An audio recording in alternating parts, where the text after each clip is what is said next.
Today we conclude our series on Carl Panzram. We'll follow Carl through his last few crimes. Once he's finally locked up for burglary, we'll explore his time in prison, where he claims he was pushed to the edge and committed one final murder. Also, while in prison, his more heinous crimes from the past begin to come to light, and Carl is more than willing to own up to and discuss them. We'll also break down his trial and the eventual outcome. I'm Mike. I'm Ian. And I'm Dave. Captain Carl walks into a bar with a steering wheel sticking out of his pants. The bartender looks at him and says, "Hey, you know you have a steering wheel sticking out of the front of your pants?" Captain Carl looks him dead in the eye and says, "Arr, it's driving me nuts." This is Necronomipod.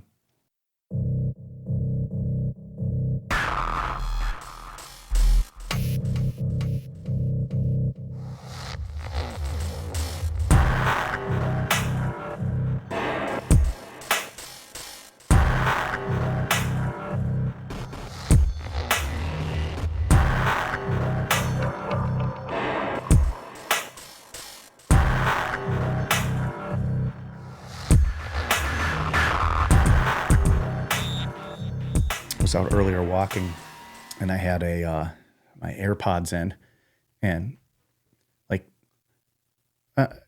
when you go to take it out of your ear, those things are sweaty as fuck, and they're real slippery. I dropped one, and it fucking bounced and bounced Into the sewer? all through the street, and I was like, "Fuck, that was that thing really bounces." It was my left one. Go to put it back in my ear. So distorted. Fucked up sound. Really? And I was like, son of a bitch. You would think for as much as you pay for those, maybe they could, it was the first time I'd ever dropped one. So I turned them off, went home, charged them a little bit, put them back in later. Perfectly fine. Nice. I don't know what happened, but Do you have it kicked out. excessively sweaty ear canal? Or eardrum? Or I think I'm just excessively sweaty in general. yeah, though. do you exude a lot of extra ear wax or something? No wax, because I check. Shoot this out of your ear? Every time I pull those things. No, it wasn't. It didn't fall out. I was taking it out, Oh, so your and hands were it was slippery. sweaty, and it Okay. slipped out of my hands. That Yeah, makes sorry, more it sense. didn't just fall out of my ear. Yeah. It was. I went to take it out, and those things are fucking hard to manage sometimes. And boom, off it went. Alas, it still works. I'm very jumpy, and I don't like to walk around like that with those in my ear where somebody might come up behind me or The noise I don't like cancellation. that. Yeah, because I feel like I'm in a vacuum and I'm not aware enough of what's going on behind me when I do that. I was always against them because I just don't think those little pods stay in my ear very well. Yeah. But you guys had told me how much you love yours. Ian, you said you live in yours. So I got them and tried them. They're no joke. No, They're I love legit. them. It's just not out on the street. I'm vulnerable. Someone could sneak up on me. I never use them both at the same time. I always just have one in. Yeah. Oh, I don't okay. use them at the same time. I Because use- I have one in and music playing. It's like 24 mono. hours It's a like day. mono, What's that? What do you mean? like a single channel. Oh yeah. Yeah, but I No, have, you can catch the mono disease with only one in your ear. That's a dangerous game you're playing. Listen, like the Beatles, you'll probably only hear one set of vocals. So Yeah. I thought John Lennon was singing in the song too. I just crank it up at home. Well, you got a bunch of other people at your house. yeah. It's weird when you first put them in and then it clicks to turning the sound off. It's just like a flip of a switch, and I'll hear background noise and then it's just gone. I shut my car door and I just feel it. I could feel the vibration of the door shutting, but you can't. You need an implant like that, some kind of Black Mirror shit where you're just having an argument with someone and you just tap your temple and you Shuts off. smile at them and they know you don't hear them any longer. It's not bad. So like it. anyways, that's what I've got going on. What are you guys up to? Anything fun? Cavs swept the Heat. Good week of basketball. One of the most lopsided basketball games I've ever seen this week. That was wild. That was awesome. Who do they got next? Do they know yet? Indiana Pacers. Yep. Who would have thought second round of the playoffs, Cleveland and Indiana? Should be good. Pacers good this year? They are good. Okay. Looking forward to it. So remember last week, Carl had he had murdered a 12-year-old boy, and there were witnesses that saw him do it. That was in Salem, Massachusetts. So after leaving Salem, Carl made his way back toward Westchester County, still looking for the right boat to steal. He also sank his stolen yacht at the end of last week. By early 1923, he got an apartment in Yonkers under the name John O'Leary and took a job as a night watchman at the Abico Mill Company. They're just called security guards now, right? Night watchman. Yeah, I guess so. It's like a term we don't use anymore. Yeah. Oh, I'm a night watchman. It's a former security officer. I prefer night watchman. You like that better? Makes you feel like a badass. Yeah, it's cool. It's like superhero. Night watchman. I used to work an overnight shift too. You got a black cape on. You be careful. I had a Carhartt. I'd fuck somebody up if they tried to. If they tried to fuck around, they would most certainly find out. Yeah. Apparently, you didn't know the night watchman was on duty. Right. Psh, psh, bang, bing, bing, bang, bang. I used to play my PlayStation all night. That's what I did. It wasn't. You just got to stay awake for 8 hours. That was the toughest part. While working there, Carl said he met a 15-year-old boy named George Wellison. Carl claimed he tried to, quote, teach the boy about sodomy, but George was already familiar with it. Carl gets really fucking gross from here on out. Yeah? You ever heard of sodomy, George? Oh, yeah. I love it. Tried it a long time ago. Earlier that summer, Carl went up to Providence, Rhode Island, and stole a 38-foot sailboat from a marina. It was a solid boat, well-equipped, and in good condition. Being a capable sailor, he headed south into the Long Island Sound and spent a few weeks anchored near New Haven. At night, he robbed homes and boats looking for valuables and victims. He took jewelry, cash, weapons, clothes, whatever he could find. One night near Premium Point in New Rochelle, he broke into a yacht and stole a .38 revolver. After checking the papers, he realized that the yacht belonged to the New Rochelle police commissioner. This guy, he's in Taft's house last week. Now he's in the police commissioner's house, living on the edge. And from what I read more in between last episode and this episode, it seems to be, as far as historians are concerned, that he really did break into Taft's house and that was what he stole. Confirmed. That's crazy. All right. Taft's a big man. If he finds you and sits on you, that's lights out. Fuck you up, right? I saw him at Old Wrestling. That's true. He's been there a few times. Yeah. Walrus ass looking motherfucker. In June, Carl sailed his stolen sailboat up the Hudson and docked in Yonkers for the night. That's where he picked up George Wilson again, offering him a job on the boat. On June 25th, they headed north toward Peekskill. That night, Carl assaulted him. Over the next couple of days, they traveled about 50 miles up the river to Kingston. Once there, Carl repainted the hull and gave the boat a new name to avoid being recognized. He went ashore looking for a buyer and eventually found a young guy who was interested. What did he rename it? Has that been lost to time? I don't know. What do you think you should have named it, Dave? What would you have named it if you were Carl? Put yourself in the mindset of being a murderer, rapist, Child molester. pedophile / pirate. What'd you have named this boat? The Sodomizer. There you go. That wouldn't bring any attention. None at all. None. You're talking about living low key. You like try to fucking dock it and you have to fill out some paperwork. Like, what's the name? Chris Hansen's just standing there. Why don't you have a seat, Carl? All right. You got me, Hansen, you son of a bitch. Well, Hansen gets everybody. He's undefeated. I like how those clips come up every now and then on wherever Instagram Reels. I love how people... To Catch a Predator? Yeah, or his later ones, whatever. He did something else. It was like a web Same series kind of type thing. But yeah. like, he's not the FBI. He's not law enforcement. I don't know why these people just don't leave. He's like, I have a seat there. Like, you can't do that. You can't stop me.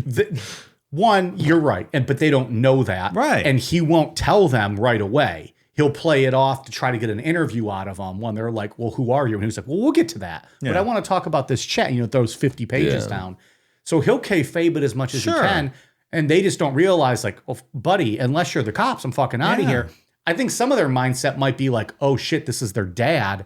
I don't want him to call the cops. So let's try to just talk through this. I'll apologize. And then I'll get out of here. The people that don't recognize him, sure. But when they recognize him, like, Chris Hansen has no authority to hold you at bay here. Why don't you fucking leave? That might be the newer web stuff that I haven't seen. Before people widely knew who he was. Yeah. I don't think they knew him as much. So maybe I haven't seen a lot of that stuff. When they're like, hey, I know you. Okay, I'll sit here and talk. Wasn't the first season, didn't they have to do something differently because they were kind of like entrapping people and they had to switch it up? The first few seasons, they did not work hand in hand with law enforcement. Maybe that's what I'm thinking. So people watching are like, well, they just fucking walked out. And they're like, we're just the media. Right. Like, we can't do anything. Yeah. So then they started doing like cooperative investigations where the police are like, well, it's not really, what'd you say? Entrapment, because it's perverted justice and NBC doing it. Yeah. It's kidnapping. You're not allowed to hold people. Well, but they don't force them to stay. Well, they kind of do. They're coercing them to stay. And then they get these people to, essentially confess to their crimes on camera. Just shut your mouth and fucking leave, dude. That's not, what are you doing? I mean, no one's blocking their path to the door, but they're not, I mean, I'm not trying to take the side of the pedo a little bit you are. A little bit you are. But, no matter what you've done, you shouldn't be talking and admitting your crimes on camera to some jackass. Yeah. Man, I miss that show. One seemed really dangerous, and I can't tell if they're real or not, or like the trend on TikTok of people doing their own version of Chris Hansen, but it's that's a whole thing now. Oh, I've seen that. That's been popping up on my feed a ton. And they'll just start beating the shit out of the guy. Yeah, that seems like a very dangerous thing to be doing. But they're like, all right, call the cops. We'll take the assault charges. You take the pedophilia charges. Yeah. That's a weird trend. They'll like have them meet them like at like a Walmart or something. Like what happens when the person's not really a pedophile and you fuck somebody like an innocent person? Like you get the wrong person somehow. Yeah. Sure. Yeah. Maybe, yeah. Like, I'm just here to buy a pair of jorts for summer. I don't know what this 13-year-old girl, I don't know what you're talking about. My New Balance my Velcro New Balance were on sale, and I saw these jorts here on the rack, and I'm just trying And my wife happens to love this mustache. What's it to you? If you excuse me, she's paging me. I need to check my beeper. I just need to adjust my fanny pack so I could reach it. So this guy who was interested in buying Carl's sailboat, on the night of June 27th, that guy came on the boat and they drank together. However, this guy was there to rob Carl, but Carl moved faster. He shot him twice in the head with a revolver he'd taken from the New Rochelle police commissioner's yacht, tied a metal weight to the body, and dumped it overboard. Later, he said, quote, "He's still there yet, as far as I know." The next morning, he and George sailed out and headed downriver. So George watched him do this? Yes. He was a witness to the whole thing? Mm-hmm. Okay. They stopped in Poughkeepsie that afternoon, where Carl went ashore and stole about $1,000 worth of fishing nets. After that, they crossed over to Newburgh. That's when George finally escaped. He jumped off the boat, swam to shore, and made it back to Yonkers. The next day, he went to the police and reported that Carl had sexually assaulted him. Yonkers police put out an alert to the Hudson River towns to be on lookout for a Captain John O'Leary, who was headed downriver in a 38-foot sailboat. It's not even my real name, coppers. Carl made it as far as Nyack, where he docked at Peterson's boatyard and stayed the night. Early in the morning, on June 29th, 1923, police boarded the boat and arrested him. He was charged with sodomy, burglary, and robbery. The next day, two Yonkers detectives, John Fitzpatrick and Charles Ward, took a municipal ferry upriver to bring him back. Once they got Carl to the city jail, he was still going by O'Leary. He was booked and held for court. On the arrest card, he wrote that he was a, quote, seafarer born in Nevada and was 40 years old. Yeah, I'm a seafarer. That's it. Isn't it amazing back then you could just come up with all these identities and there's no sort of system or automated way to cross-check any of They're this? just like, okay. Yeah, That's who that is. He's Captain John O'Leary, I guess. A few days later, on the night of July 2nd, Carl and another prisoner, Fred Federoff, tried to break out. They used part of a bed to chip into the wall and loosen the window bars, but the plan fell apart when the guards did a nightly check and caught them in the middle of it. The Yonkers Statesman reported the next day, quote, as a result of an attempt by one of 5 men in the city prison to break out of jail, John O'Leary, alleged river pirate, is in solitary confinement, locked up in a cell. If only the Shawshank warden would have been making rounds like that, he might have caught Andy Dufresne once in 20 years tunneling out of there behind the... Andy was meticulous about it. All right, just a little bit each day. That's it. Had that poster covering. Undetected. River pirate is not a tough guy term. No, river pirate. That sounds like... Like, okay, pal, I'm a creek pirate, so a crick pirate. yeah, something weird. Crick pirate. Well, I said creek. He didn't know what I was talking about when I said creek. I said crick. River pirate sounds like you're like smoking meth and shit. That's weird. River pirate. Marvin Washing your clothes in the river. What are you, a river pirate, Marvin? You fuck. Now, sometimes I forget Marvin's not a real person. He certainly isn't. I was never hanging out with some weird old dude. I tulpized Marvin. Like that guy exists out in the multiverse somewhere now, right? Like in my mind, though, I just think I'm like, that's a real guy, Marvin. It's Ian's childhood friend. Back in Gould. Yeah. He does not love when you say Gould. I saw that storm. We had big storms in Ohio there, and I saw it rolling through that area down there. So We didn't get anything though. No, it was just south of here. I checked out what was going on in Gould. It was a dangerous storm. I like that you were sitting there thinking like, oh, I wonder what's going on in Gould tonight. Like, I wonder if Marvin's okay down there.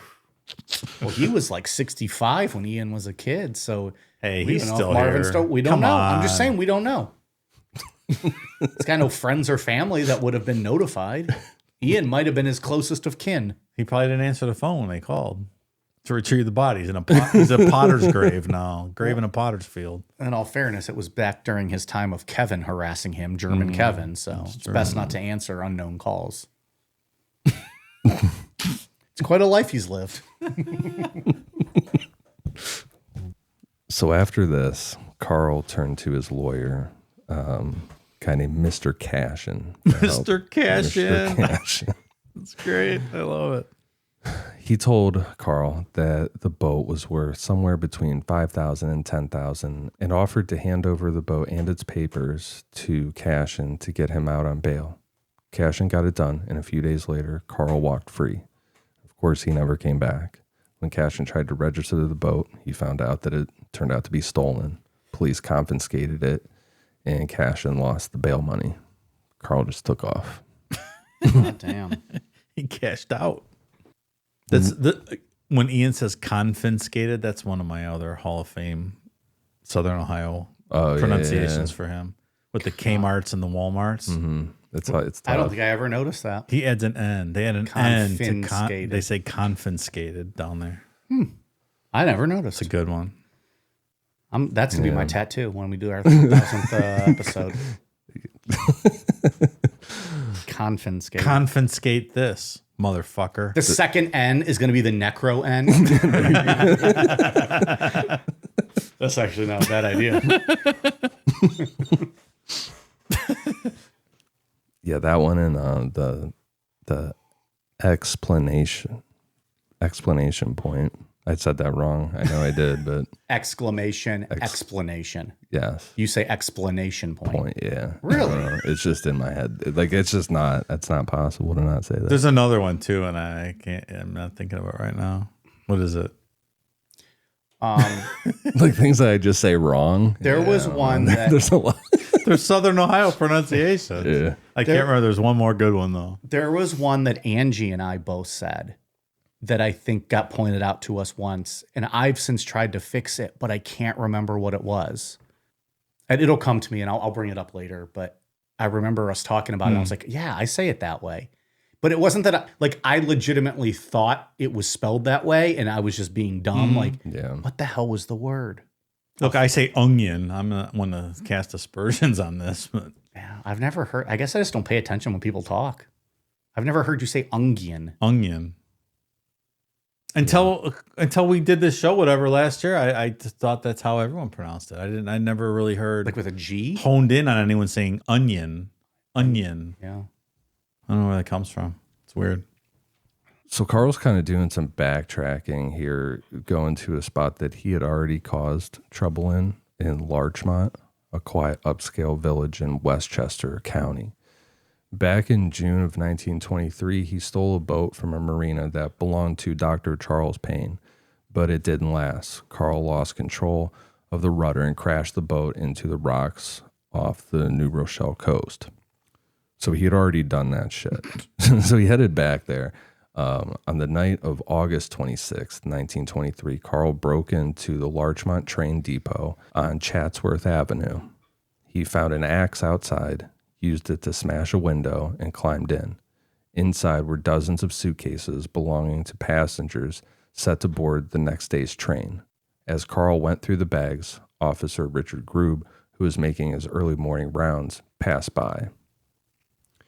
Quote, I went around to different windows and saw him kneeling in front of the stove with an open trunk in front of him, Grube told reporters. He pulled his gun and covered him. Carl didn't back down. According to the Portchester Daily item, quote, John O'Leary, a giant in stature, was armed with a murderous-looking axe. The officer immediately grappled with O'Leary and, after a fierce struggle in the dark, disarmed him and placed him under arrest. So still going by the name John O'Leary, Carl was taken to the station on Boston Road. After admitting to several burglaries, he was hit with 3 more charges.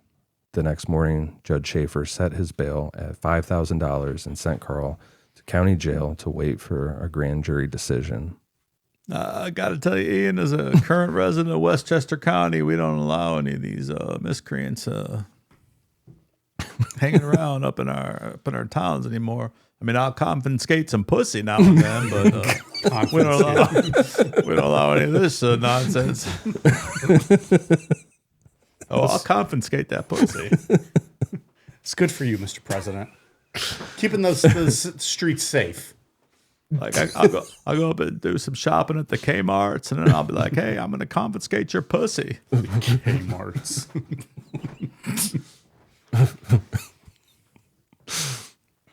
I don't think Kmart's are gone, right? Kmart. I used to love Kmart is gone. I used to love Kmart.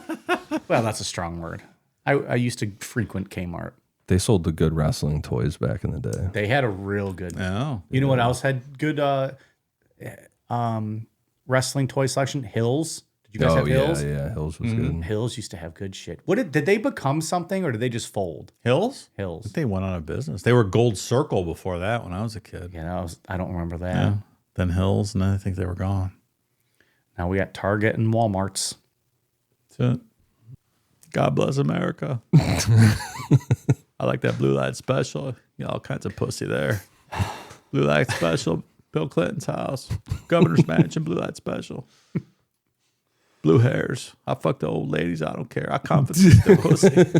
We just turn our mics off. Let this guy just talk.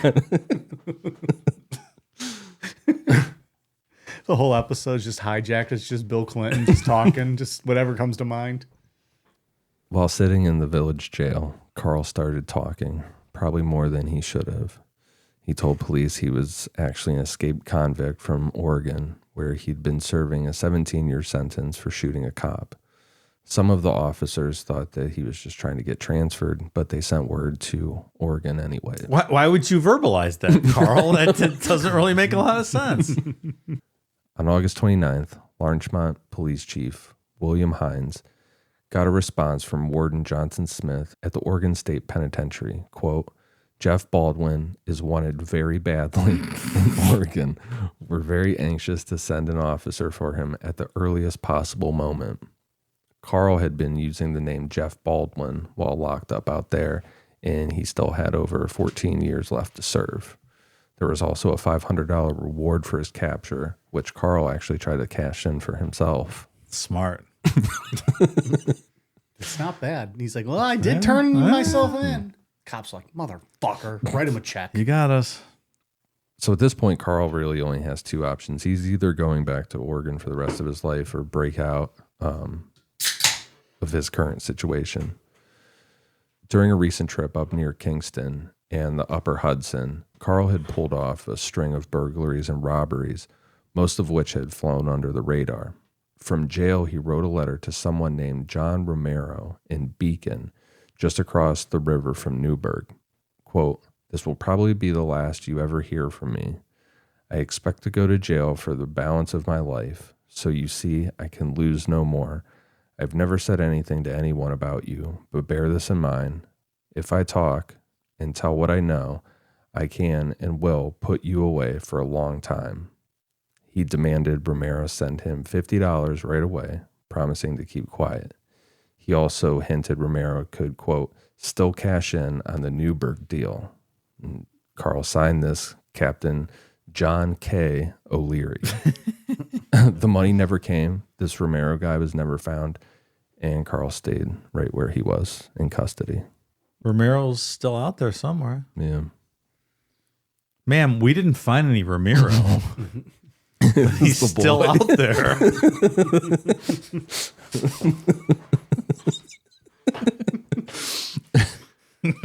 Whenever you say this shit, I just think of whoever the person is we're talking about popping out of the lake at the end and grabbing it. Well, there's Romero. What about the guy? Ramiro. Ma'am, we didn't find him. That's so funny. But he's still out there.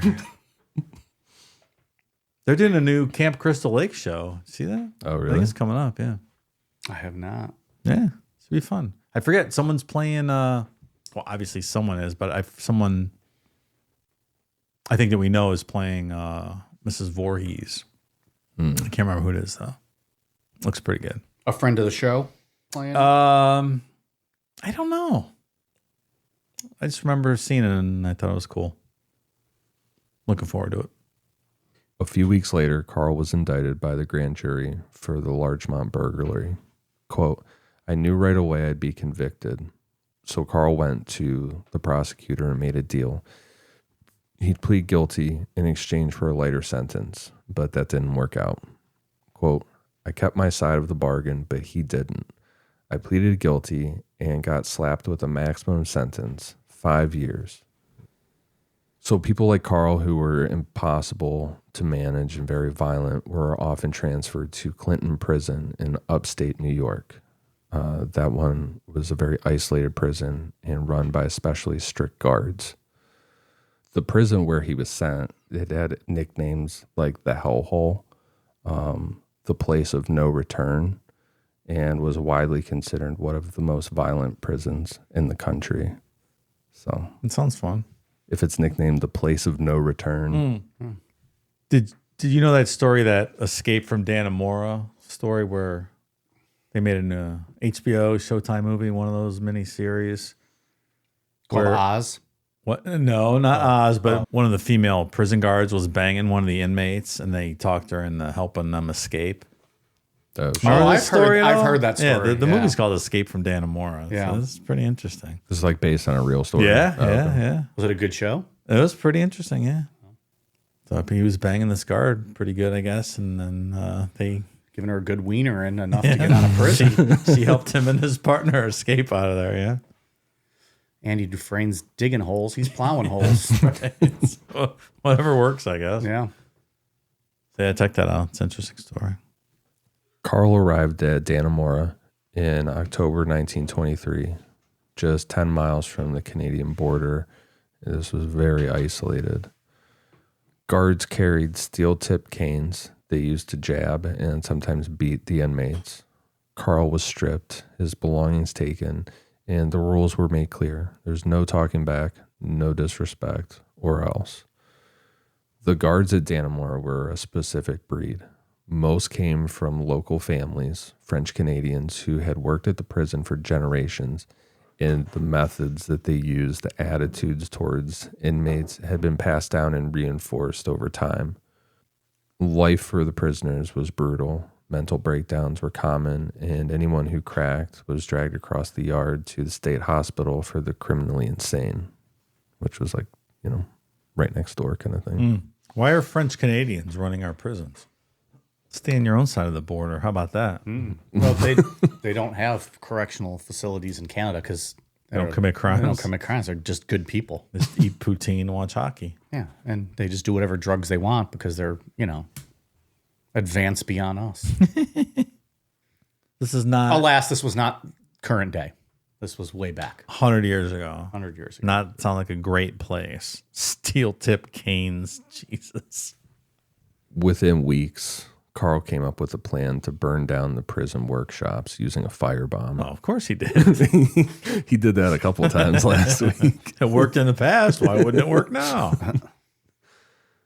Before he could set it off, guards found it and took it apart. Later, Carl tried to kill a guard by hitting him in the head while he was asleep. Quote, I hit him on the back of the head with a 10-pound club. It didn't kill him, but it made him sick enough to leave me alone after that. So you hear something like that and you hear about how bad these prisons are. Wouldn't you just assume that something like that happens and the guards would just beat him to death, right? Yeah, I think It's Carl odd that they has- let him go. Like a Shawshank thing, right? When they finally Yes. help Andy, when he's getting raped by the guy, and then they just fucking beat the shit out of that guy. Absolutely. Yeah, I wonder if some of those stories are the ones that Carl's embellishing on. Yeah. Like beating Maybe up he guards didn't. and shit. I'd Like, beat up a guard, yeah. Gotta be. You're not walking away from that. no. You're just not. No, if it's as horrible as it sounds, you're not getting away with that. No. Within a few months, Carl tried to escape by scaling a wall, but he fell 30 feet onto a concrete step. Both legs were broken, his ankles were shattered, and his spine was badly injured. He wasn't given any medical care. Instead, they threw him into a cell and left him there. I was looking for that bone breaking clip from that. What was that Joe Clark? Yeah. The guy's name? Oh, I don't man. have it though. I thought you were going to play the Goofy falling down clip. Yeah, missed opportunity, pal. Yeah. I haven't really been fucking with the soundboard all that much lately. I'm a little out of practice. Carl said, quote, I was dumped into a cell without any medical attention. My broken bones were not set. My ankles and legs were not put into a cast. The doctor never came near me, and no one else was allowed to help. After 14 months of constant agony, I was finally taken to the hospital, where they operated on me for a rupture and removed one of my testicles. They what now?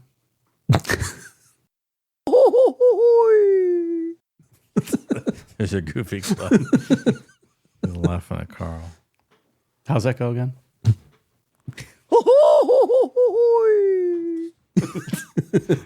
Sir is not goofy.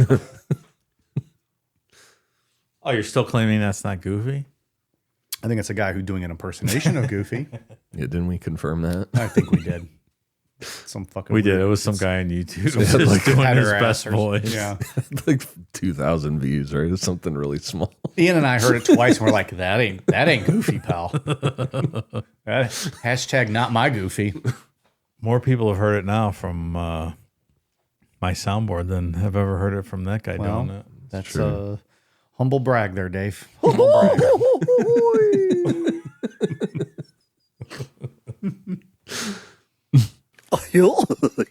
Gosh. That one That's the sounds real better. one, That yeah. one sounds good. but I don't know. None of this stuff changed Carl. Not long after the surgery, he was caught committing sodomy with another inmate and sent to solitary. Hey, who plugged up the hole?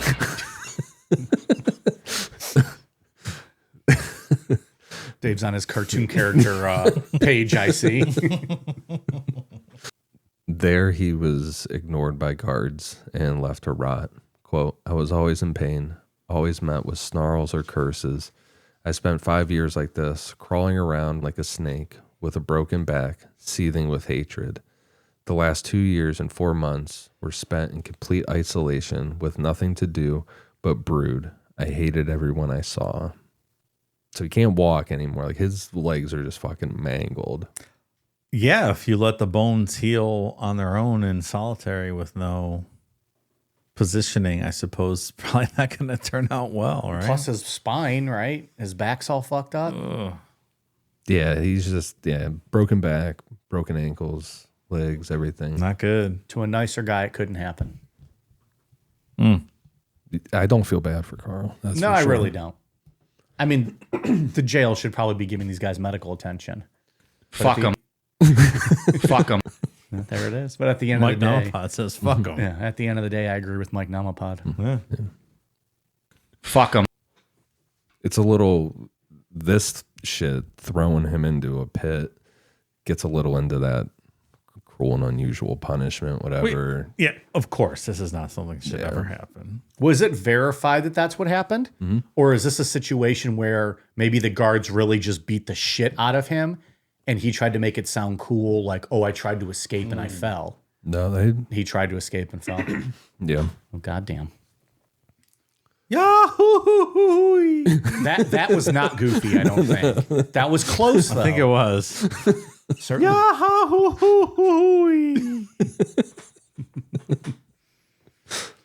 I'm going to escape. Yahoo! Well, sir, now you're mixing up Mickey Mouse's voice and Goofy's, and you're just embarrassing yourself.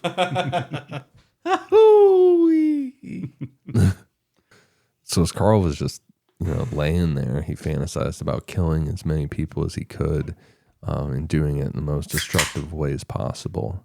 He wanted to blow up a railroad tunnel while a train passed through and release poison gas into the wreckage. He dreamed about dynamiting a bridge in New York and robbing all the people that were injured. This is all like the shit that he talked about afterwards. He even planned to poison the water supply in Dannemora. Quote, I finally thought of a way to kill off the whole town. His idea was to dump a large quantity of arsenic into the stream feeding the town's reservoir. All kind of stuff. But eventually, in July of 1928, after 5 brutal years at Dannemora, Carl was released. Yeah, let's put him back out there. He's rehabilitated. Yeah, I mean, and he's completely crippled at this point, and they just kind of kicked him out and go do whatever.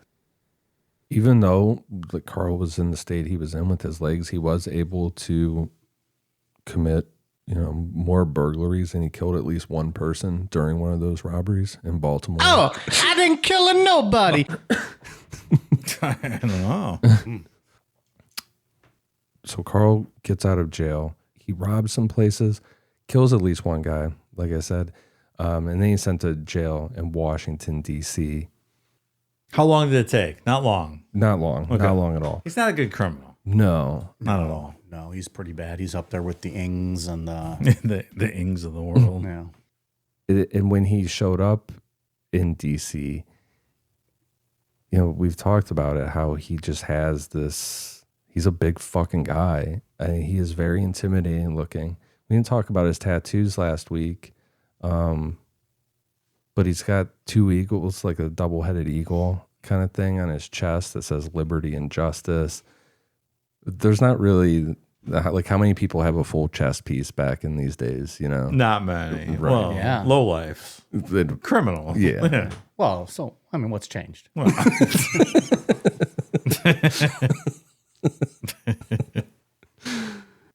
But during this booking, for the first time in, I think, this whole series, Carl actually gave his real name, probably since the reform school. He just kind of decided to give it up. One of the guards at the jail was a 26-year-old rookie named Henry Lesser. As Carl was going through booking, Lesser casually asked what crime he'd committed. Carl answered, quote, "What I do is reform people." True to form, Carl didn't stay put for long. He slowly started chipping away at the concrete around the bars of his cell window.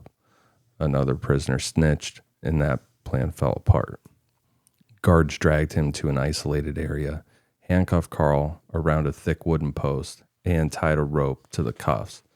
They hoisted him up until only his toes touched the ground, stretching his arms above his shoulders. He was left hanging like that for a day and a half. Jesus, can you imagine?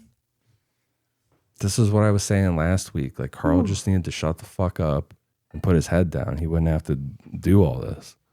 But he wants this. Yeah, he has to. You're not going to open your mouth. He's not dumb.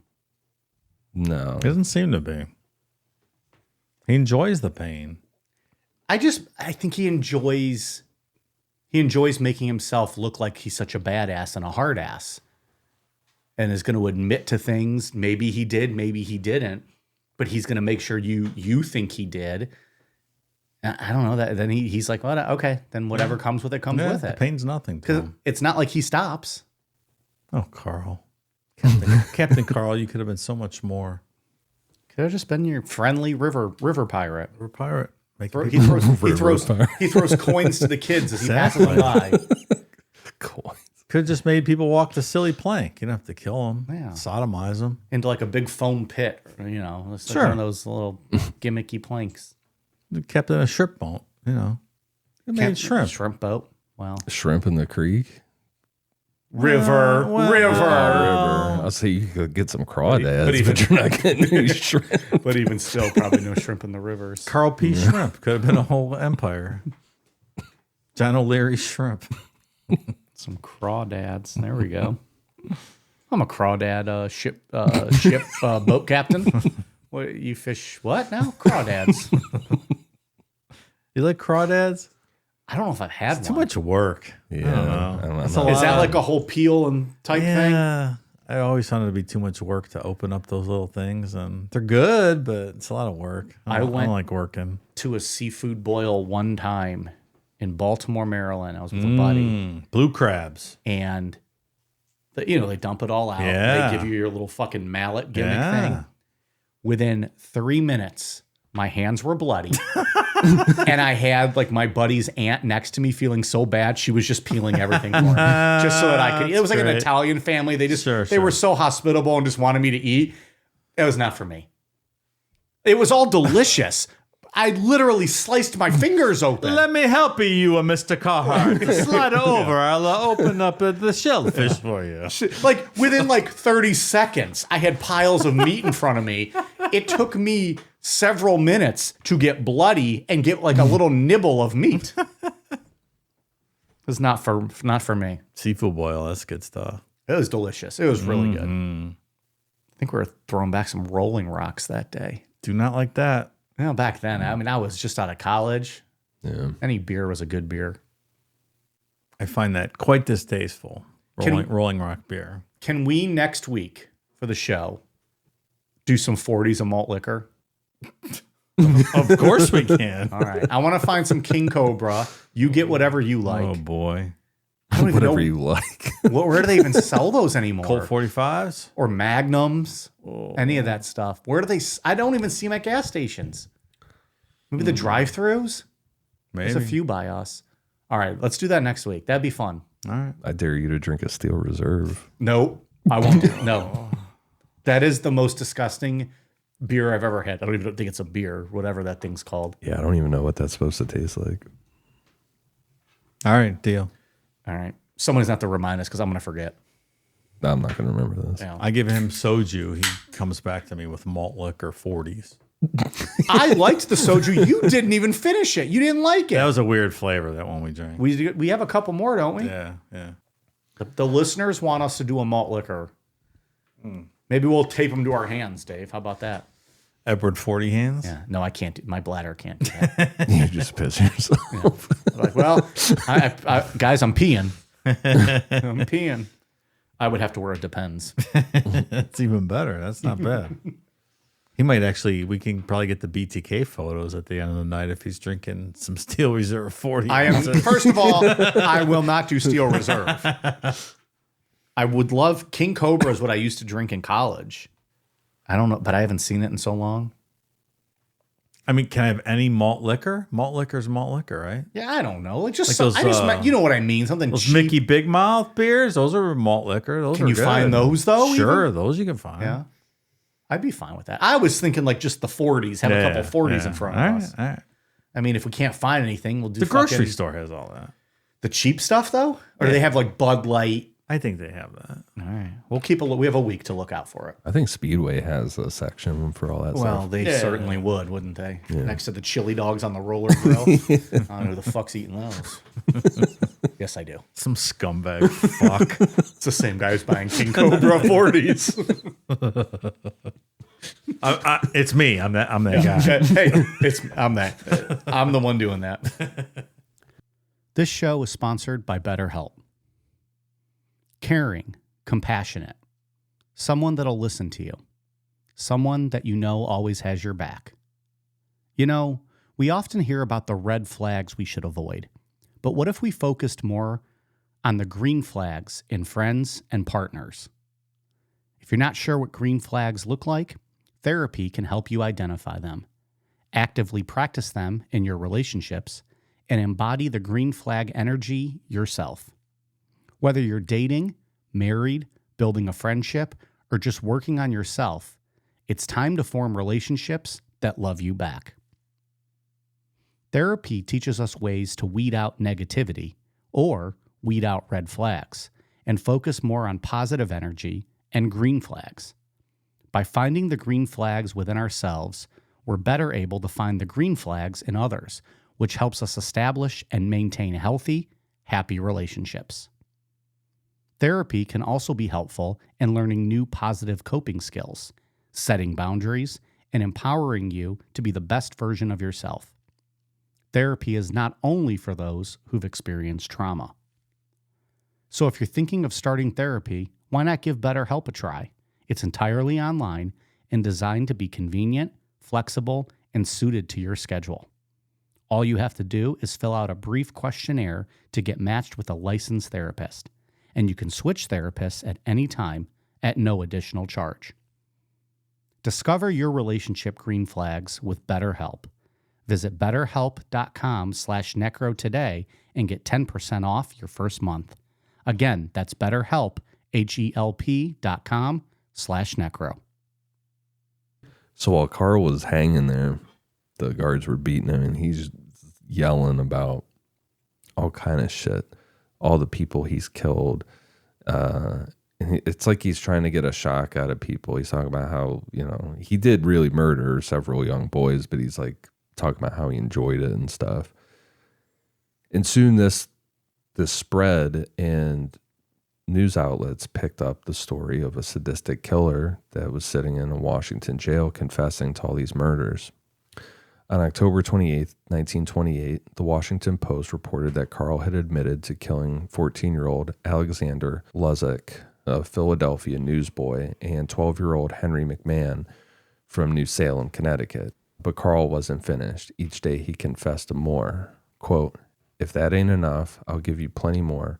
I've been all over the world and seen everything, but hell, I guess I'll see that soon." But like, yeah, not but hell, but he hasn't seen hell. Yeah. Oh, you're gonna, fella. So this Henry Lesser guy, this guard, took pity on Carl. Lesser gave him $1 to buy cigarettes and extra food. They struck up kind of an unlikely friendship, and Carl eventually agreed to write down his life story. Lesser supplied the paper and pencils, and Carl began filling page after page with the details, all the shit that we've been talking about. This guard thinking he's gonna publish all this, or Maybe, I don't I wonder know. what his reasoning behind this. I don't think that There's something to do, I He guess, like- pass the time. maybe, I don't think that he like did it out of the kindness of his heart. I don't Right. think. Or maybe he did. Maybe he saw him like all crippled and shit. I don't know. So all in all, his confession was 20,000 words. He detailed all this stuff. That's a lot. It's quite an essay. By early 1929, Carl seemed to accept that he wasn't getting out this time. He also wrote a letter to the district attorney, Clark in Salem, confessing to McMahon's murder. Quote, I made a full confession of this murder of McMahon. You sent witnesses from Salem to identify me, and they did. I don't take back anything I said. I committed that murder. I alone am guilty. And not just that one. I've killed 21 others. And if I ever get out, I'll make it 22.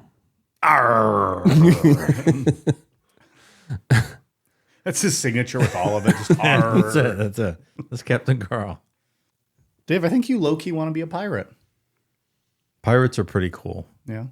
I think in another life, Carl could have ran along John Silver's and he's a very successful general manager. Well, that's a respectful position I because know. Long John Silver's are fantastic. I well, know. they were. It's no Arthur Treachers, but it's second. Still. Carl's trial for burglary started on November 12th, 1928. Carl chose to represent himself. It did not go well. He was super aggressive. At one point, when a witness got up on the stand to talk, Carl went up to him like he was going to like cross-examine this witness or whatever, and like went up and did the whole throat slitting. Oh, boy. At the end of his trial, Carl took the stand and admitted not only to the burglary, but also said that he stayed in the house for hours hoping that the owners would come home so he could kill them. On November 12th, 1928, he was found guilty on all charges. The judge sentenced him to 15 years for the first count and 10 years for the second to be served consecutively. So 25 years at the federal prison in Leavenworth, Kansas. Remember, he had been there for a while in part one. It was not good for him. They're like, oh, welcome back. We've kept your cot warm. Yep. Carl arrived at Leavenworth on February 1st, 1929. When he met Warden T.B. White, the warden read him the prison rules while Carl stood silently. When White finished, Carl looked him in the eye and said, quote, I'll kill the first man that bothers me. The warden immediately ordered guards to escort him to his cell. Carl was now inmate 31614. Because of his violent history, Carl was deemed too dangerous for the general population. In a letter to the warden dated March 26, 1929, he asked for a different work assignment. Quote, I want that job because I am doing a long time. I'm an old crank and I want to be myself. I'm a cripple and the job I have now I don't like. Standing on my broken ankles bother me. He was eventually assigned to the laundry room where he could work alone, sorting and washing clothes. His supervisor, Robert Warnke, was a small, bald man known for writing up inmates for minor infractions. You know who would love that guy? Marissa Tomei. Small, bald man. It's true. Quirky, probably. Yeah.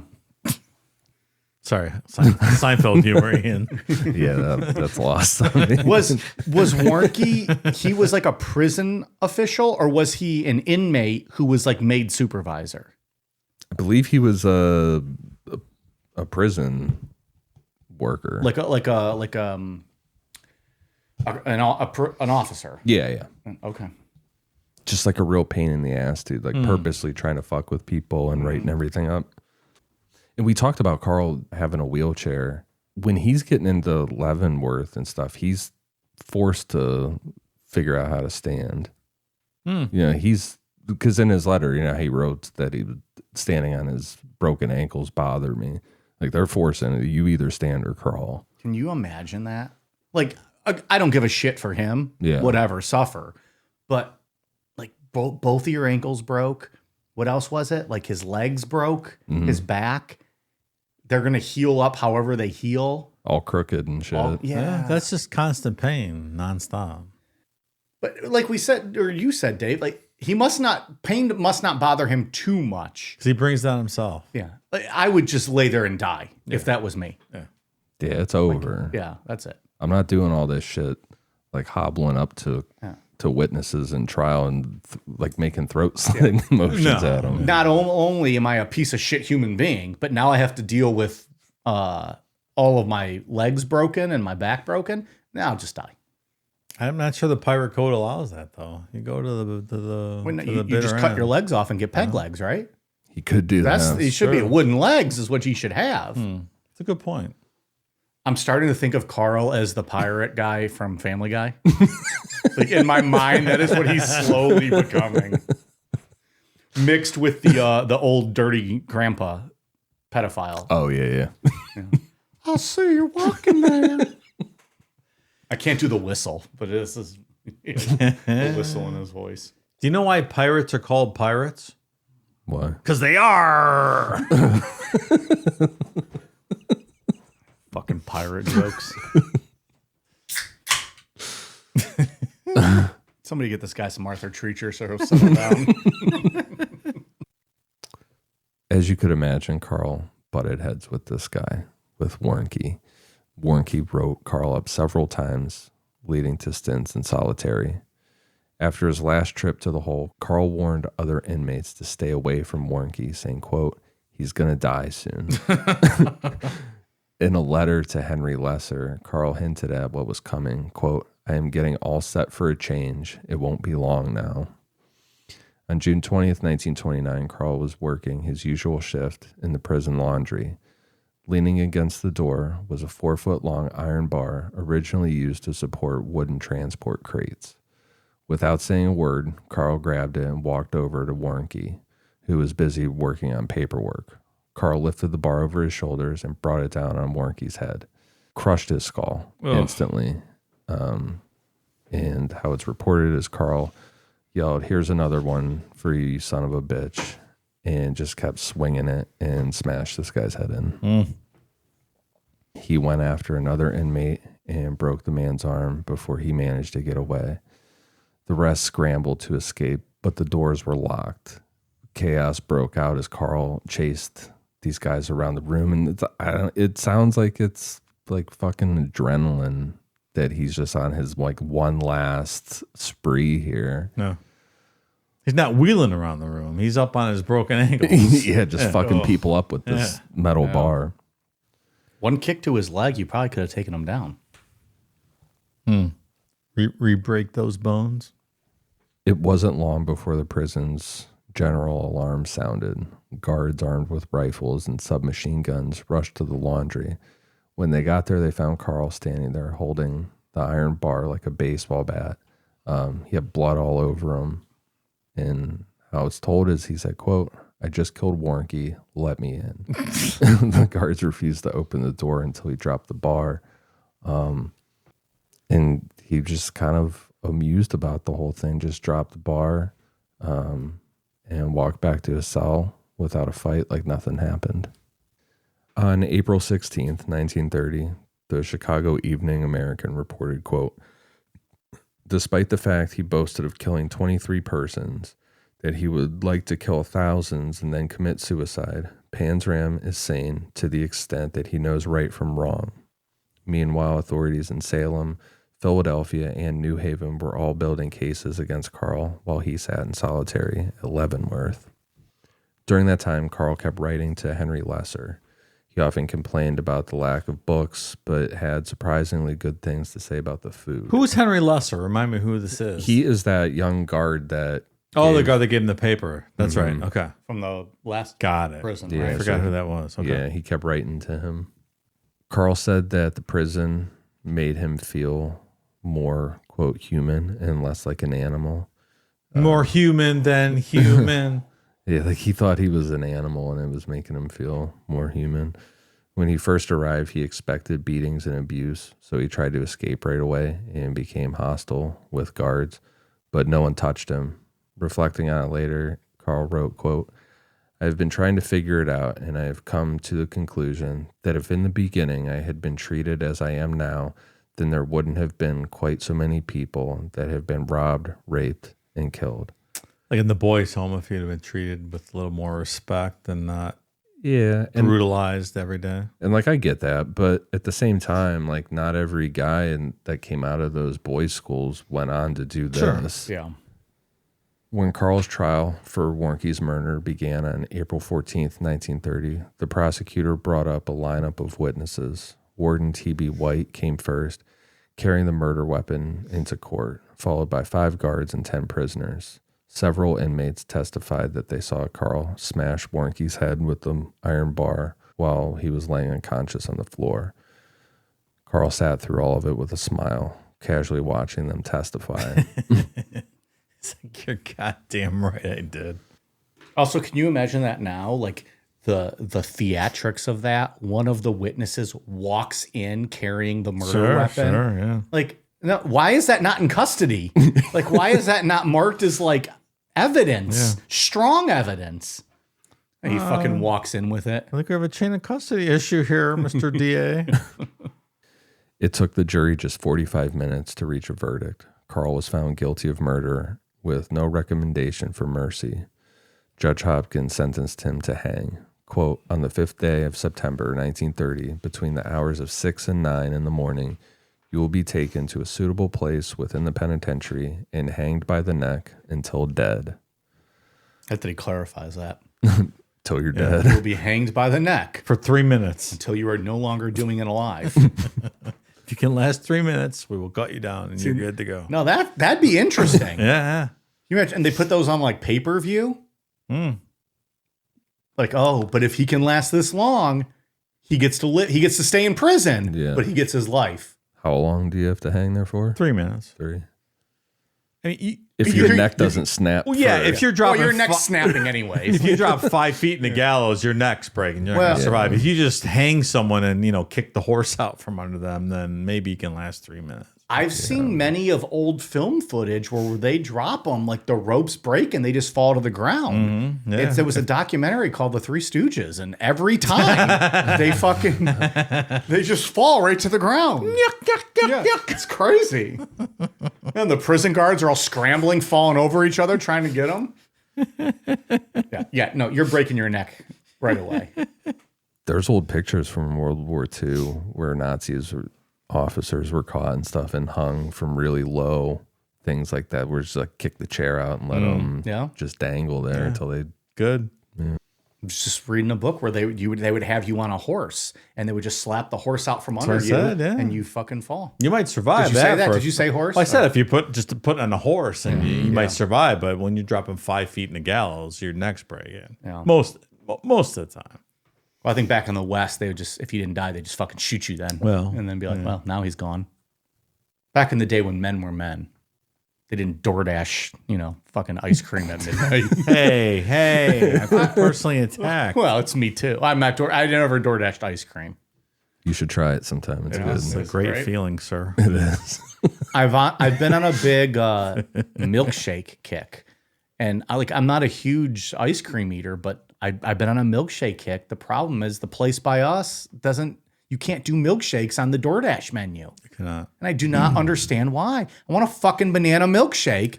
They're delicious. Let me tell you, I took your cue the other day and we stopped there on the way home and I got a Yeah? jumbo banana milkshake. And? Jesus Christ.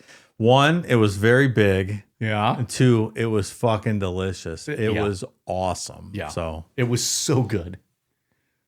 They use real fucking bananas because I get stopped behind their employees in the store all the time at Drug Mart. They buy all the fucking bananas. Is that right? Like, they don't have a company deliver produce to them. They have to go to the grocery store. And it's like always 2 young teenage girls that are just stocking up with all the bundles of bananas. So you normally position yourself behind a couple of teenage girls at the checkout but it has frequently? it has happened twice that I walk by and they are buying every banana in the store. And I'm like, well, if you keep making milkshakes that way, I will keep coming to the yard. Yeah. Did you say, hey, if you like them bananas, I got something in my pants you might like? I did not You say wouldn't that say to something 2 like that, underage right? girls. No. Oh, you said teenagers. I didn't know you meant underage girls. Oh, well, they probably. It looked like, first time job. okay. type thing. That's I apologize for the off-color remark. No, I will not do that. No. This entire show is off-color remarks. On Pornhub, teenager means something completely different. I wouldn't know. Is that a pay site? Or is that an app on Amazon Fire TV? Yeah. I think it's a What is this? It's a church. Hub porn? It's a church app. It's only on Sunday mornings. I go to prayhub.com. But yeah, that was a good fucking milkshake, dude. I got the jump. It's smaller jumbo. I'm like, Well, So is it just a tub of ice cream? it was enormous. Enormous. I assume you got a small one, or you would know what I'm talking about. I don't know. When I went there, I didn't know there were sizes.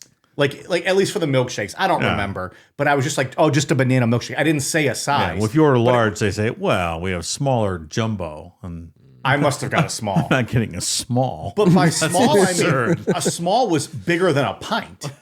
Like it was enough that I was like, this is fine. That's all I needed. Well, I got a jumbo. Yeah. Well, And I drank every last fucking ounce of it. And it was fucking fantastic. dude, milkshakes number 1 are underrated. 2, that banana milkshake is no fucking joke. After Carl was sentenced to death, he smiled and stood up, said, quote, "Thanks, Judge. Just let me get my fingers around your neck for 60 seconds and I'll make sure you never sit on another bench as judge." Yeah, that would do it. Meanwhile, in Kansas, Dr. Carl Menninger, this is Carl with a K, not with a C. German Carl. Yeah. A Harvard-educated psychologist, was making a name for himself with his work in psychoanalysis. By 1930, Menninger was deep into research when Carl's case caught his attention. The court asked him to evaluate Carl's mental state. On April 15th, under court supervision, they met in a small office at the courthouse in Topeka. Carl was brought in at 8:30 a.m., chained and surrounded by 3 guards. He slumped into his chair and said, quote, "I want to be hanged, and I don't want any interference from you or your filthy kind. I know too much about the world and the essential evil of man to play the hypocrite. I'm proud I killed a few and regret I didn't kill more." Menninger tried to steer the conversation toward Carl's life, but it didn't work. The more he pressed, the angrier Carl got. Quote, "I'm telling you, I'm responsible, I'm guilty, and the sooner they hang me, the better, so don't you dare try to change that." Look here, Menninger. They're going to hang me. They're going to hang me now. Don't you be interfering, psychiatrist man. That's all. How'd you get such good audio? That's not bad, right? Yeah, that's quality. Pull it from the archives. Regular old Carl Monday over here. I get Menninger though. Like he's like, this is a unique situation. I would love to study this. Mm-hmm. And he did reach out to the warden and asked for another meeting. He wanted to continue to talk to Carl, but that request was denied. Later on, Menninger concluded that Carl's rage stemmed from the abuse he suffered as a child, especially at the Minnesota State Reform School in Red Wing. In his writings, he said, quote, "The injustices perpetrated upon a child arouse in him unendurable reactions of retaliation, which the child must repress and postpone, but which sooner or later come out in some form." Which I think that's fair. I mean, if you go through all that abuse, you're not going to come out a well-adjusted person. Some people will, but of course, some people won't. And you're going to Of course they won't. And even if you don't go on to like murder and stuff, you are going to have some form of trauma, Of course. PTSD or something. You can't fuck with kids like that and expect nothing to happen. No, I mean, it's just a ton of rape going on and beating. Like, yeah, nobody's coming out of that. You know, We expect to happen. right. Kansas hadn't executed anyone since 1870. Between then and 1930, death sentences were handed out, but governors commuted them every time. The state officially abolished executions in 1907. Doesn't that seem odd, all the shit that was going on back in the, 1870s, 1880s? No executions?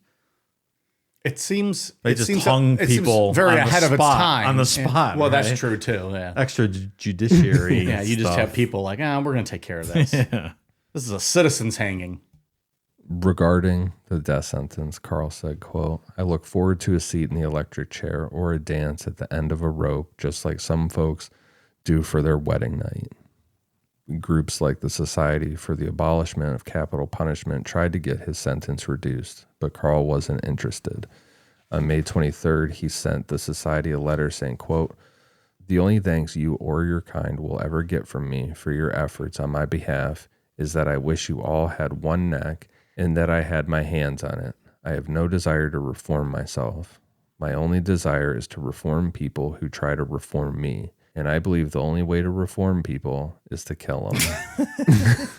This guy's something else, man. Just let it happen Yeah. at this point. Let's go save someone else. Don't die on this hill. So the world's going to be okay without Carl in it. I had a thought, but I can't formulate it quite properly yet. So go ahead. A week later, on May 30th, he wrote to President Herbert Hoover, making it clear he didn't want any changes to his sentence. Quote, I am perfectly satisfied with my trial and the sentence. I do not want another trial. I absolutely refuse to accept either a pardon or commutation should either or the other be offered to me. Like, Carl, you are not getting pardoned. What are you talking about? And Hoover's busy fucking up the economy and sending us into a Great Depression. He doesn't have time to worry about you, Carl. Yeah, he's not focusing on that. No. Or anything else for that matter. On the morning of September 5th, 1930, Carl's time came. At 5:55 a.m., he was taken from his cell and led to the gallows. Only a few reporters and guards were there to witness it. As Carl was brought out, he cursed his mother and lashed out at the, quote, whole damned human race. This is great. I love this guy. He marched up the 13 steps. When the executioner tried to put the black hood over his head, Carl spit in his face and said, quote, hurry up, you bastard. I could have killed 10 men while you're fooling around. That's fantastic. Imagine if you're that guy and you try to put the hood on and he spits on your face or in your face. How do you not just fucking punch him right there? Yeah. Give him the elbow, break his nose on his way out. At 6:03 a.m., the trapdoor opened. Carl fell 5.5 feet, his body just jerking and swinging. At 6:18 a.m., he was pronounced dead. I sure hope it didn't take 15. Well, maybe I do hope it took 15 That's an minutes. extended period of time. Like maybe they just wait a while? to be sure and Yeah. just kind of let him swing there for a minute. Yeah. 5.5 feet's a long way. Maybe they wait for like the twitches to kind of stop and stuff. All right. That's a long way to fall just by your neck. You're dying instantly. I would suspect. Well, his fucking spine was already broke. Like, I don't know. At that point, it's just like, you're trying to fucking break Play-Doh. Yeah. He couldn't stand, so they strapped him in his wheelchair and hung him in his wheelchair. Just kept it to. They should have just kicked the wheelchair out and let him fall like that. Rode him off a plank. Wheel the plank, pirate, river pirate. That'd be hilarious. They tie him in the wheelchair and he's hanging by that. Like he's in the air, just swinging. The tires are slowly just moving. That's some Blazing Saddles, Mel Brooks shit there. After the execution, Carl's body was taken to the prison hospital for an autopsy. No one claimed it. Later that day, he was buried in the prison cemetery. Today, Carl lies in row number 6, grave number 24, and his tombstone reads 31614. And that is the story of Carl Panzram. Oh, what a guy, huh? That's something else. Something about his story is weird. He's a child murderer, child rapist, but I don't have the feelings that I have about other ones that we've covered. Because That they was made him. Kind of what I was going to ask before is like, you guys have said before that you think some people are born evil. I think you guys think that, no, this guy was more a product of his past trauma. Yeah. But then he's of sound mind, I think, in the sense of he knows what he's doing. He knows right from wrong. He's doing it. He wants to die, and he's owning up to it. I don't know. I had a question with it, but I can't quite think. I can't remember what it was. Like, what are your thoughts on that? Did he deserve to be put to death? Did he deserve just life in prison? Did the system fail him by not ever kind of reforming him? He was always just further punished. That's not what my question was, but doesn't need to be here. The world would have been a better place if somebody would have killed him in part. Like somebody when he was hopping trains and shit, happened to have a gun and killed him first. You know what I mean? Yeah. Like just if he would have just died in the environment. Yeah. Was he a product of his environment? Yeah, probably. Does it make you feel a little bit of pity for him?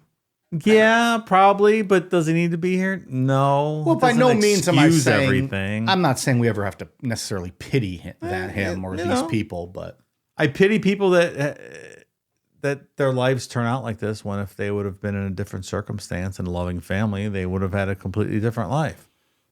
But Yeah. for the greater good, does he need to be here anymore? No.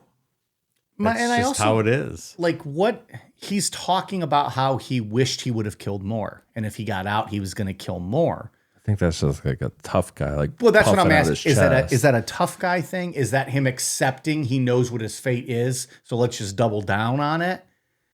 If that's what happened to you and you look back on your life and all that abuse, I think I would hate the world too. I think it's completely understandable Yeah. outlook or life view, however you want to frame it. I'm so pissed. I had a real thought, like question that I wanted to bring up, and then it slipped my mind. I had a real I thought. can't get it back.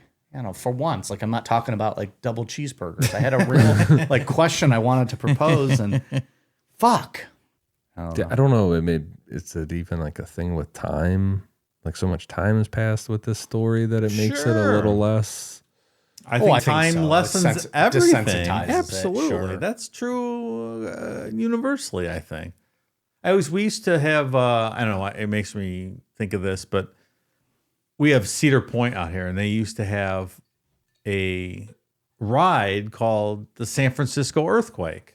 And you would go through and see things associated with the San Francisco earthquake, like fires and buildings toppling and I think people you've being mentioned this before. killed. And like that was a disaster. A lot of people got killed and lost their lives. And now 100 years later, we're making a ride out of it.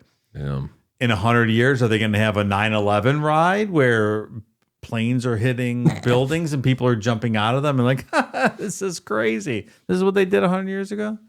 I think time desensitizes all things like that. Absolutely. Yeah. If this was a guy from 5 years ago, I don't know that you feel the same way. Yeah. I think if it was something from 5 years ago, I'd be like, It's different. Yeah. fired It's up. weird how that is. Well, in different eras just kind of make you feel different ways because there's just different times, different laws, different things happening. It's just not the same, which is weird because it was the same for them back then when you're living it. Yeah. It's a weird phenomenon, I think.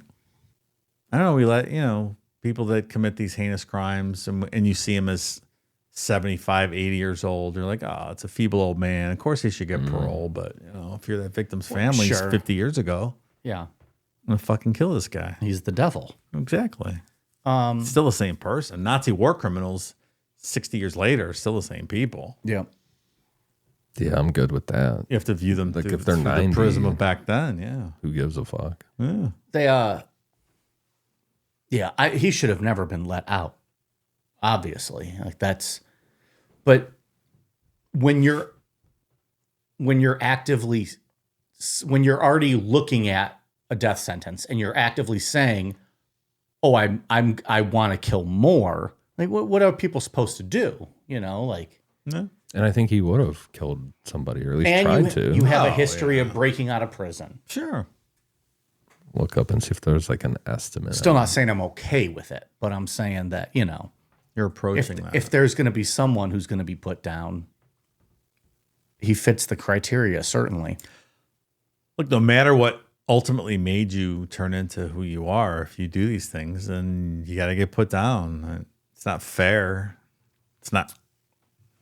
It's just, it is what it is, though. I don't necessarily agree with that sentiment, but that's just a whole. That's the difference. That's just where we disagree. So according to just a quick search, he's confirmed to have killed 5 people. He confessed to 21, like officially in the court confessed. He's suspected of 100 or more. Jesus, 100. Well, a quick question on that, though. Of those 5, he was convicted of those 5, They didn't even try him for some of those, or Right. did they? I don't. No, not all We of only them. discussed like one or two that he was. It was like- just the guy in prison he prison. murdered that got him the death penalty. Yeah, Right, all that yeah. other stuff was not. So they never even was that after he was dead that they confirmed it. I would imagine so if they're not even going to try him, or if And they through were his just like, writings. oh, he's already. Well, but they still had to confirm it. Though. Yeah. Because the 12-year-old boy was very specific. But there's record of him being in at least 100 jails and 7 prisons. What a bad criminal! Isn't that wild? I've literally committed 4 crimes since we've started this episode. I You can't. haven't seen me in jail. I'm not in jail. I can't believe somebody didn't just kill him earlier in his life. You All know? the things he's done, and Or that he says he's done though too. that's true. Like remember we talked about last week the railroad. Like, oh, you really beat the fuck out of all those guys. That's true. That's true. Yeah, then he raped everybody in the Yeah. He train raped a and then cop. kicked He them all raping out. everybody out here. There's a guy. raping everybody out here. He's riding on a train. He raping everybody out here. Now you got to play the song so people don't think we're just making light of rape. It was from a news story that someone auto-tuned. Do you have it? We should Sure, really- we have okay. it. All right. Stick around. All right, Ian, any other final thoughts on Carl? Anything you found, discovered we didn't get into? No, nothing. Dave, what about from your end? No, nothing likable else. guy. Not a likable guy. I'm glad he was removed from the planet prematurely. I have no problem with that. He's still technically on the planet. I mean, his physical. Bones. He's 31614 out there in Kansas, right? Maybe you can Go pay him a visit. go dig up his bones and beat him like you said you were going to Yeah. do with that other. Let's go. Wouldn't that mean- Ariel Castro? Wouldn't that mean like jumping a prison fence? Like, isn't I would assume Yeah, you have to those get in graves there. are on prison grounds. I can get in there. Okay. The first guy ever to break into a prison. Hello. Andy Dufresne's from the outside in. That's right. They're like, well, while we have you here, why don't you try on this jumpsuit? Dave Nawapod swam through 300 yards of the foul of shit to break into the Leavenworth prison to dig up. And came out Carl. dirtier on the other That's side. right. Now he's serving a 20-year federal prison sentence. I'm Carl Monday. This is Fox 8 News. All right, what do you got on Patreon?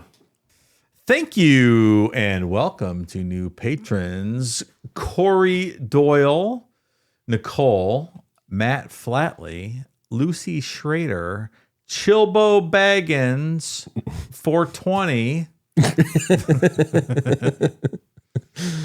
Tanker Yanker, Why So Serious Black, Rebecca D, Jen, Shane Aldrich, Cynthia Garcia, Heidi Maxwell, Ava Roscoe Sargent, Ronald Hollish, M.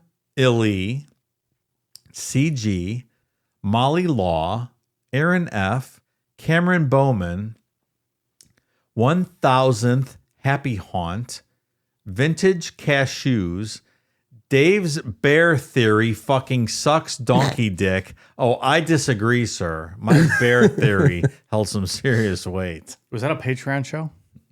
No, that was our friend Joshua Maddox who We did a couple missing persons and they blend together. For me. Yeah. He inexplicably was found upside down or bent in half in the chimney, and I posited that perhaps he was in the mountains and hiking, and a bear chased him into there. That's right. And then he managed to fold his clothes and throw them. That one, look, he pulled the breakfast bar to block the bear, climbed up in the chimney, was unable to free himself. The folded clothes is a problem for every theory. So let's not just make light like it's only my problem. It's a problem for every theory. I don't remember even what my theory was, but I just remember the folded clothes. The folded clothes has missing 411 vibes to it that we really didn't. It probably was know. aliens. Could Maybe be. the aliens were morphed into bears. That could happen also. Look, they're doing things we can't understand. And we never will. Yeah. I was just Remember Animorphs? Yeah. Was that a book or was that a show? It was a whole series of books. That wasn't R.L. Stein, though, was it? No, but it was around that time. Do you remember that, Dave? Animorphs? Dude, there are some funny memes out there on the internet where people like Photoshop the Animorphs. Really? I forgot all. I never read those. I read a couple of them. Yeah. I just remember the covers were like always like them morphing, like a boy like jumping into a pool and then he becomes a dolphin. Like, yeah. That does sound kind of familiar now that you say that. Yeah. Yeah, it was a whole thing back then. Well, thank you, new patron, for making me cry and feel bad about myself all over again. Hillary Shawkat, Ryan Taylor, Samantha Pratt, Aaron Cook, Kyle Truby, Alex Diggins, Sam Ingray, Amy Gaines, Nick Ranney, Megan Edwards, and Willie Fisterbottom. Willie Fisterbottom, our last patron of the day. Thank you, new patrons, and welcome aboard. Welcome aboard. Arr! That's a hell of a name to have. Willie Fisterbottom.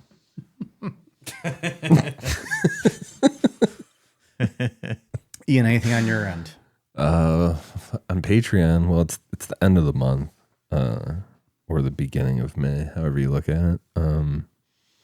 So we haven't put out anything necessarily we got a whole lineup for May, but we just did our wrestling show at the Jim Jones tier.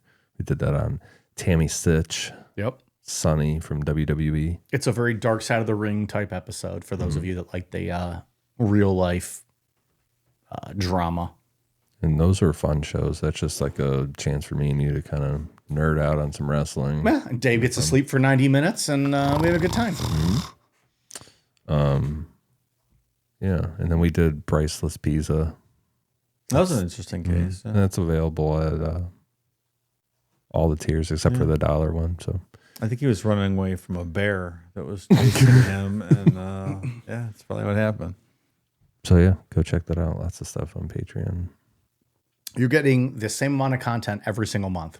We do not miss episodes. Never. If you look at it, what you are promised for at each tier level, you get every single month. We have done that since September of 2019. Always. We started Patreon.